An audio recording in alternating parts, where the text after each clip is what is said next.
Hi friends, అందరికీ welcome to my channel. నా పేరు శిరీష. ముందుగా ఈ వీడియో చూస్తున్న వాళ్ళందరికీ హ్యాపీ క్రిస్మస్ అండి. సో ఈ క్రిస్మస్కి స్పెషల్గా నేను ప్లమ్ కేక్ చేసి ఈ వీడియోలో మీకు చూపిద్దాం అనుకుంటున్నాను. వీడియో ఫస్ట్ టైం చూసే వాళ్ళు ఉంటే సబ్స్క్రైబ్ చేయండి, లైక్ చేయండి. చాలామంది చూస్తున్నారు కానీ లైక్ చేయట్లేదు, సబ్స్క్రైబ్ చేయట్లేదు. లైక్ చేస్తే ఈ వీడియో అన్నది చాలామందికి సజెస్టెడ్గా వెళ్తుంది అనమాట. మాకు కూడా హ్యాపీ అనిపిస్తుంది. సో ముందుగా మనం ఒక ప్యాన్ తీసుకుని దాంట్లోకి షుగర్ తీసుకోవాలి. సో యాక్చువల్లీ మెజర్మెంట్ కప్స్ ఇంట్లో అందరి దగ్గర ఉండకపోవచ్చు కదండి, అందుకని నేను ఒక కప్పు ఈ కప్ మెజర్మెంట్ అయితే తీసుకుంటున్నాను. సో మీ దగ్గర కూడా ఇలాంటి కప్ ఉంటే ఒకే కప్ సెలెక్ట్ చేసుకుని త్రూ అవుట్ రెసిపీ అంతా మనం చేసేసుకోవచ్చు. అయితే నేను షుగర్ తీసుకున్నాను. షుగర్ వచ్చేసి 3/4 తీసుకున్నాను. షుగర్ యాజ్ ఇట్ ఈజ్ వేస్తున్నా, షుగర్ పౌడర్ అయితే కాదు. ఇలా మొత్తం వేసేసుకోవాలి. ఓకే, సో షుగర్ మనకి మెల్ట్ అయ్యేలోపు మన దగ్గర ఉన్న డ్రై ఫ్రూట్స్ అన్నీ ఒక బౌల్లో పెట్టేసుకోండి. ఏవి ఉంటే అవి మీ దగ్గర అవైలబిలిటీలో అయితే మనకి క్యాష్యూ నట్స్, బాదం ఎప్పుడూ ఉంటుంది. అండ్ కిస్మిస్, ఎల్లో కలర్ కిస్మిస్ అంటారు కదా, సో అవి ఉన్నా పర్వాలేదు, లేకపోతే బ్లాక్వి అన్న. ఇలా మీరు వేసుకోవాలనుకున్న డ్రై ఫ్రూట్స్ అన్నీ ఇలా బౌల్లో పెట్టేసుకోండి. ఈలోపు షుగర్ వచ్చేసి మనకి స్లోగా మెల్ట్ అవుతూ ఉంటుంది.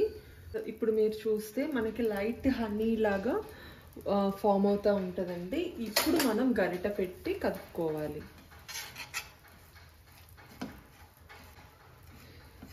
లో ఫ్లేమ్ మీద చేసుకుంటే ప్రాబ్లం ఉండదు, చక్కగా అవుతుంది. హై ఫ్లేమ్ మీద అస్సలు మీరు ఈ పాకాన్ని మాత్రం ప్రిపేర్ చేయకూడదు. షుగర్ అంతా మనకి మెల్ట్ అయిపోవాలి. సో చూడండి, మనకి షుగర్ అంతా మెల్ట్ అయిపోయింది అనమాట. స్టవ్ ఆపేసేయాలి. మనం సేమ్ కప్ తోటి 3/4 షుగర్ తీసుకున్నాం కదా, ఇప్పుడు ఫుల్ వాటర్ వేయాలి. అంటే 3/4 షుగర్కి 1 కప్ వాటర్ అనమాట. స్టవ్ ఆపేసుకుని వాటర్ అన్నది యాడ్ చేసుకోవాలి.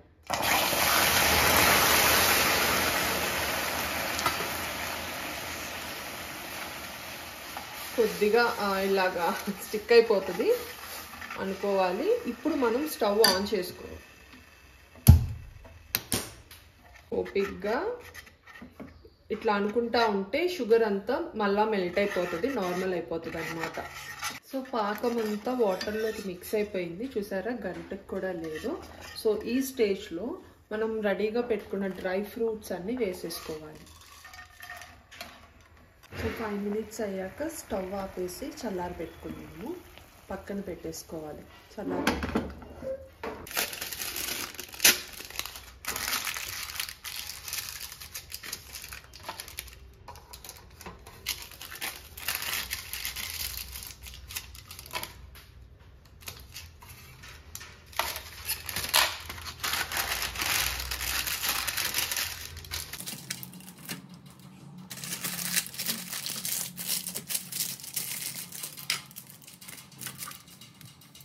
మనము బేకింగ్ ట్రేకి, అంటే బిగినర్స్కి ఏంటంటే ఇది కదులుతా వేసేటప్పుడు అడ్డు వస్తూ ఉంటుంది. సో నేను అందుకని ఇలాగా సెట్ చేసుకున్నా. ఫస్ట్ టైం చేసే వాళ్ళకైతే ఇబ్బంది ఉండదు. ఇప్పుడు మనం చక్కగా నీట్గా వేసేసుకోవచ్చు అనమాట. సో ముందుగా కింద ఒకటి పెట్టుకోవాలి, ఎందుకంటే సైడ్స్న లీక్ అయ్యే ఛాన్సెస్ ఉంది. ఎందుకంటే ఇది రెక్టాంగిల్ షేప్ కదా, రౌండ్ షేప్ అయితే అది వేరే ప్రాసెస్. ఎప్పుడైనా రౌండ్ షేప్ బౌల్లో చేసినప్పుడు నేను మీకు చూపిస్తాను, అది ఇంకెలా ఈజీగా చేసుకోవచ్చు అన్నది. సో ఇప్పుడు ఈ మెథడ్, ఈ షేప్కి అయితే ఈ మెథడ్ ఫాలో అవ్వండి, చాలా ఈజీగా కూడా ఉంటుంది మీకు. సో ఇలా సేమ్ కప్లోకి హాఫ్కి తక్కువ, అంటే 1/4 మెజర్మెంట్లోకి కుకింగ్ ఆయిల్ తీసుకుంటున్నాను. సో ఆయిల్ ఎంతైతే తీసుకున్నామో సేమ్ అంతే మిల్క్ వచ్చేసి మనకి రూమ్ టెంపరేచర్లో ఉండాలి, మరి చల్లగా ఉండకూడదు. అలా అని వేడి పాలు కూడా వేయకూడదు. నాకు ఎప్పుడు పైనాపిల్ ఫ్లేవర్ నచ్చుతుందండి, అందుకే నేనైతే పైనాపిల్ ఫ్లేవర్ వేసుకుంటున్నా. 1 టేబుల్ స్పూన్ అయితే వేసుకున్నాను. సో ఈ కప్ మనం ఏదైతే ఫస్ట్ నుంచి మెజర్మెంట్స్ తీసుకుంటున్నామో ఈ కప్కి ఫుల్గా మైదా వేసుకోవాలి. తర్వాత ఇది ఆప్షనల్, ఉంటే వేసుకోండి. మిల్క్ పౌడర్ అని చెప్పేసి మనకి ఇలాగ బయట చిన్న ప్యాకెట్స్లో కూడా దొరుకుతుంది.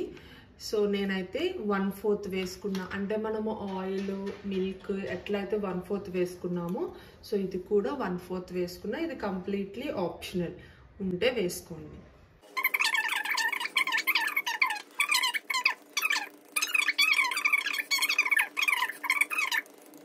దీని ఒక్కసారి కొంచెంసేపు పక్కన పెట్టేద్దాం. నేను ఒక చిన్న మిక్సీ జార్ తీసుకున్నాను. దాంట్లోకి యాక్చువల్లీ ఇలాచీ ఉంటే మీరు 2 వేసుకోండి. నా దగ్గర నేను అందుకే 2 చిటికెళ్ళు వేసుకున్నాను. చూడండి, దాల్చిన చెక్క ఇంతదైతే సరిపోతుంది. లవంగాలు వచ్చేసి మరి ఎక్కువ 1 2 3 వేసుకుంటున్నా. మళ్ళీ జల్లెడ పెట్టుకుని మిక్సీ పట్టిని అన్నీ ఒకసారి జల్లించుకుందాము. 1 టేబుల్ స్పూన్ బేకింగ్ పౌడర్ తీసుకుంటారు. దాంట్లోకి 1/2. ఓకే, తర్వాత చిటికెడు ఉప్పు వేసుకుంటే బాగుంటుంది. ఫస్ట్ మనం ప్రిపేర్ చేసుకున్న నట్స్ వేసేసుకున్నాము.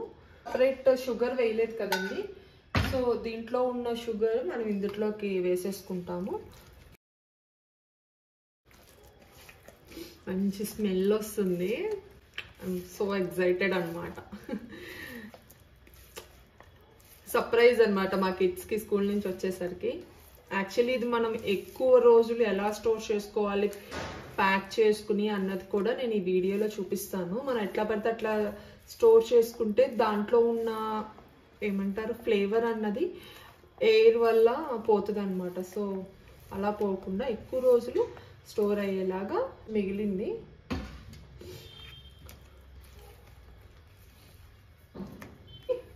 మనం రెడీగా పెట్టేసుకున్నాం కదా ట్రే, దీంట్లోకి వేసేద్దాం. అంతా ఓకే కదా? యా,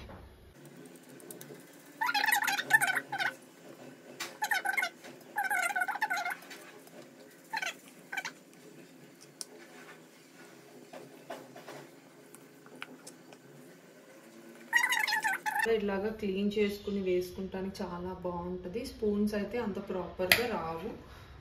సో వేసుకున్నాను కదా, ఇలాగా మనకి బబుల్స్ అన్నవి ఉంటాయి. సో ఒక 4 టైమ్స్ ఇట్లా కిందకి ఇట్లాగా కుట్టుకోవాలి. 1 2 3 4 5 అవి ఉంటాయి. ఒక్కొక్కసారి ఇదిగోండి బబుల్స్ అవి ఫామ్ అయినాయి.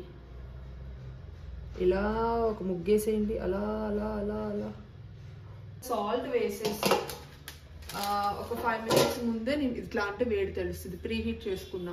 ఇదేంటి ఇంత పెట్టావు అని అనుకోవచ్చు, బట్ నేను చిన్నది పెడుతున్నప్పుడు నాకు సైడ్న గిన్నె తగిలి కాలుతుందండి చెయ్యి. సో నేను అందుకనే కొద్దిగా ముందే సెట్ చేసుకున్నాను, ఇలా వెడల్పాటి పెట్టుకున్నాము అనేసి. సో పెట్టేసి మూత పెట్టేసాను. చిన్న వెయిట్, మరి పెద్దది వద్దండి, ఇలా ఏదైనా వెయిట్ పెట్టేసేయండి, ఎక్కడ బయటకు వెళ్ళకుండా ఆవిరి అన్నది. ఓకే,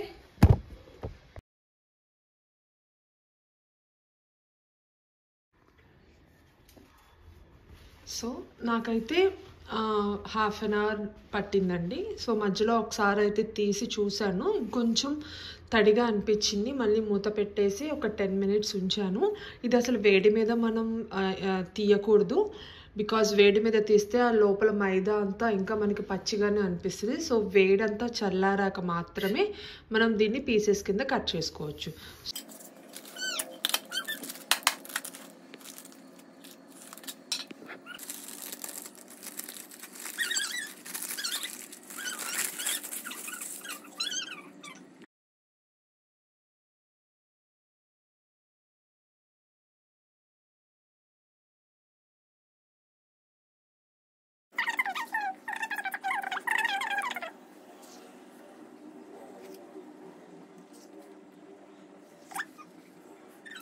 ఎక్కువ రోజులు ఉండాలి అనుకుంటే ఇట్లాంటి ఒక కవర్ అన్నది తీసుకోండి.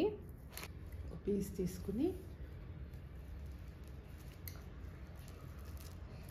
ఇలా గనక మనం స్టోర్ చేసుకుంటే ఎక్కువ రోజులు ఉంటుంది అన్నమాట. అది